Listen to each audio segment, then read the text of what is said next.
Hi everyone, my name is Matt and welcome back to another bullet journal productivity video. In this episode, we're going to be revisiting one of my most popular videos, and that is the 10 block method. Everything about time blocking for me started with the 10 block method. So I'm going to break it down for you a little bit and tell you about the basics of this method and this framework that you can use to make sure you're spending the right amount of time on the people, projects, and purpose that matter the most to you.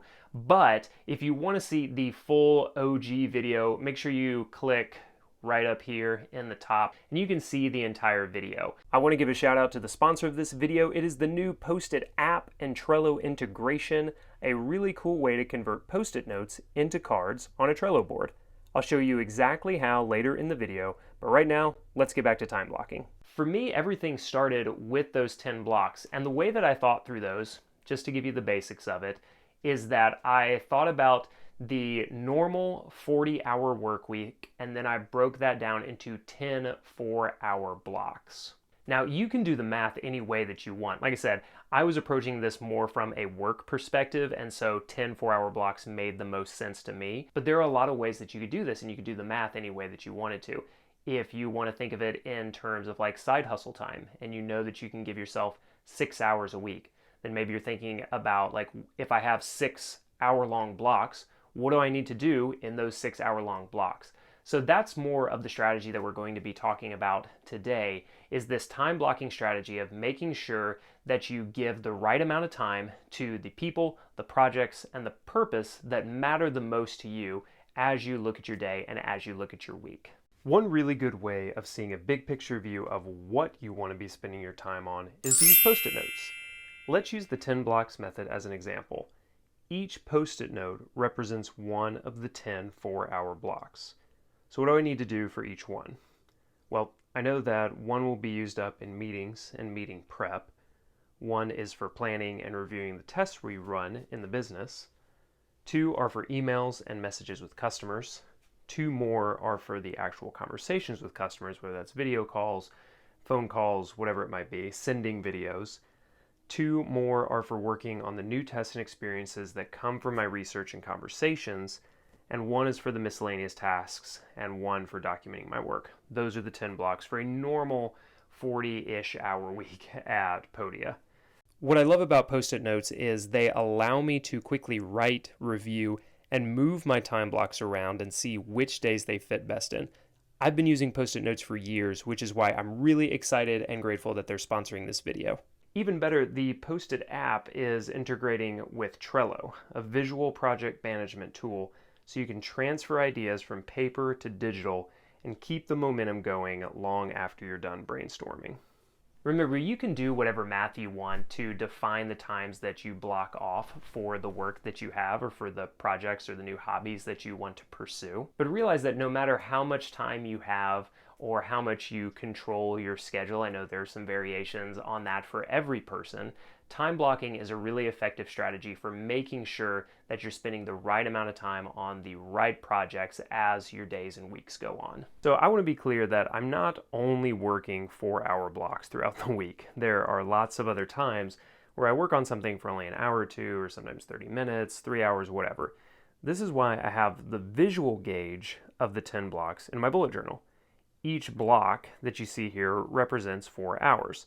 So when I spend 2 hours working on a project, I'll fill in 2 of the 4 hours for that corresponding block. This helps me keep on track with time blocking and ensures that I'm not spending too much time on any given task or time block. At the end of each week, I assess how I use my blocks and if they need to change for the upcoming week. I think of time blocking as how I'm able to focus my time and attention on these videos in the midst of a very busy job and family life.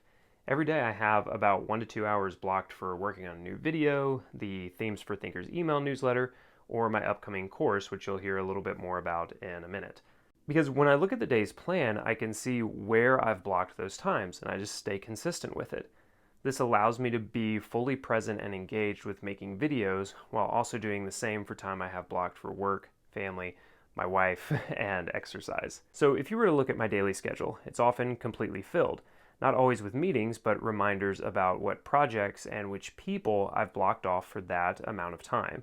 And since I know many of you are wondering, yes, I do use a digital calendar also, but it's mostly just to get the reminders on my watch about what I need to do for that block. One of the underappreciated and maybe overlooked things about time blocking that I really love is literally for me, the freedom that it gives me to focus on the project that I have in front of me or the person that I'm with, because I've literally blocked time out for that. And the reason that I can be present and focused and give that person or that project my full attention is because I know that I've blocked out other time for other projects and other people as the week goes on. And so in that way, that boundary for me gives me a lot of freedom in the moment. So let's talk about what happens when I'm in a certain block of time and how I'm planning for it, what I'm doing with it, how I'm doing some brainstorming. And one project that has been taking up a lot of my personal blocks over the last few months is this new course that I'm working on called the 25-hour day. It's all about how to find that extra hidden hour of your day and then what you do with it after you've captured it. But when I started thinking about this course and the things that I wanted to talk about and the lessons that I wanted to share, the first thing that I did literally was open up a new fresh pack of Post-it notes and go to the bonus room just outside here. Every time I had an idea for a lesson, no matter how big or small, I'd write it down on a Post-it note and stick it to the wall in our bonus room. What I love about Post-it notes in the brainstorm and planning process is how easy it is to rearrange and organize ideas, thoughts, and concepts into lesson frameworks. I've talked a lot about analog and digital productivity, how we balance the two, but also how we connect them. And one app that has helped me immensely through the process of planning my course is the Post-it app. In the past, migrating all of these ideas on Post-it notes would have been tedious work, but with the Post-it app, I can just take a picture. It's awesome. And many great ideas and innovations start out just as thoughts jotted down on Post-it notes during brainstorms, meetings, or in between tasks. I know I keep a stack of them on my desk for any time that I have a little spark of an idea. You can use the Post-it app to take a photo of up to 200 Post-it notes and upload to Trello. Each Post-it note will then be transformed into separate cards on a Trello board, which can be accessed on Trello's web, desktop, or mobile apps. The Post-it app recognizes all square Post-it notes from the standard 3x3 that we're all used to Post-it big notes. Make sure you check out the links in the description for more information about the new Post-it app and Trello integration. And please, let me know how you're using it. Like I said, I've been using it a ton, and I think you will like it as well, so I'm really interested to hear your feedback. So as you plan the upcoming week, I want to recommend that you time block in two ways.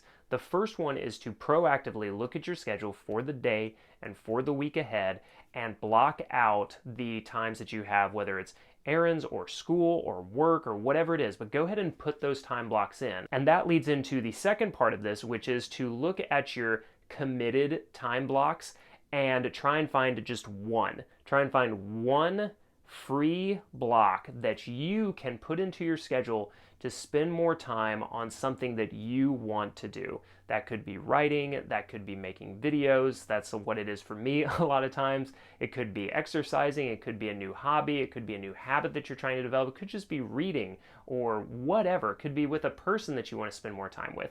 But try and find that one free block.